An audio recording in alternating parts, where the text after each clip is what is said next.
Oke, Assalamualaikum warahmatullahi wabarakatuh. Perkenalkan, nama saya Faris Diansa. Saya berasal dari instansi SMA Negeri Sumatera Selatan.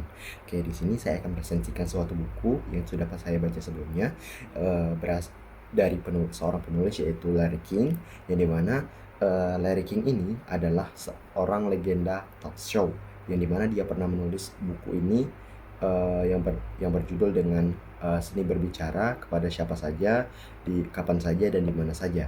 Oke, di sini beliau menulis buku ini dengan satu misi, yaitu membongkar rahasia bagaimana ia bisa berbicara dengan jutaan orang dari berbagai latar belakang, mulai dari presiden sampai supir taksi, tanpa pernah kehilangan kehangatan dan rasa ingin tahu dari beliau.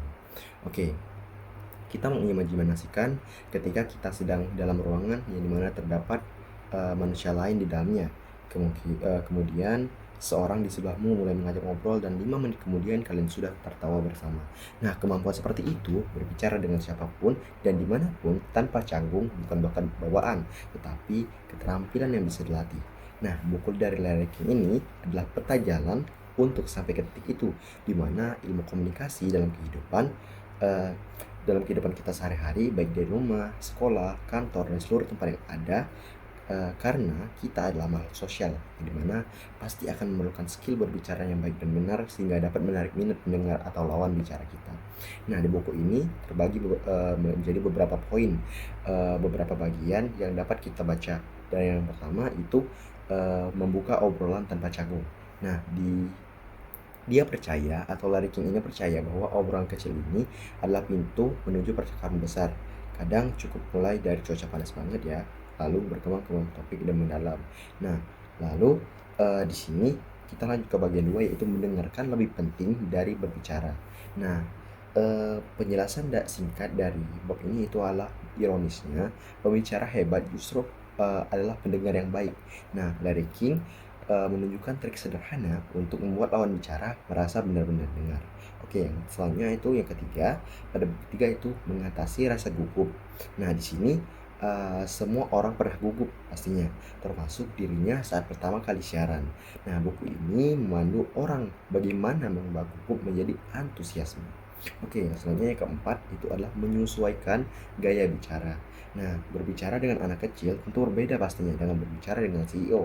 Nah, Larry King memberikan tips menyesuaikan bahasa, intonasi, dan gestur sesuai dengan situasi. Yang kelima adalah membuat orang lain nyaman, yaitu memberikan rahasia sebenarnya adalah membuat lawan bicara merasa penting. Ketika orang merasa penting, itu artinya dia seperti merasa dihargai dan mereka akan terbuka kepada kita. Nah, di sini pada era yang serba cepat ini, orang makin sibuk mengetik daripada berbicara tatap muka. Padahal kemampuan pengobrol bisa membuka pintu pekerjaan, pertemanan, membuka peluang yang tak terduga.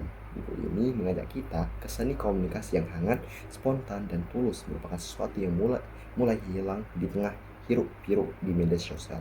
Nah, gaya bahasa dari buku ini itu gaya bahasa yang santai, kadang seperti bercanda, tapi isinya sangat mendalam. Nah, ia bercerita tentang wawancaranya dengan tokoh terkenal, kesalahan lucu yang pernah ia buat, hingga trik-trik kecil yang ternyata berdampak besar. Semuanya diceritakan tanpa jargon ribet. Nah, jadi pembaca merasa seperti sedang duduk ngobrol dengannya di sebuah meja bundar. Nah, hal tersebut sangat membawa kita seperti seakan-akan bicara langsung dengannya gitu. Nah, selanjutnya, eh, kalau kita adalah kalau teman-teman adalah tipe orang yang sering bingung mau ngomong apa atau merasa kaku ketika ketemu orang baru, buku ini bisa jadi teman latihan terbaik. Bahkan kalau kamu cukup percaya diri berbicara, tetap akan ada trik baru yang bisa kamu pelajari. Singkatnya, seni berbicara dengan siapa saja, kapan saja, dan di mana saja bukan cuma buku tentang berbicara. Ini buku tentang membangun koneksi manusiawi yang tulus, dunia yang makin sibuk dan penuh distraksi. Jadi, baik dari segi bahasa, dari segi penulisan, dan juga makna dari buku ini sangat mendalam, sehingga sangat bermanfaat sebagai kita, untuk kita sebagai pembaca, agar mendapatkan banyak benefit dari buku ini. Sekian dari resensi yang bisa saya berikan. Terima kasih. Wassalamualaikum warahmatullahi wabarakatuh.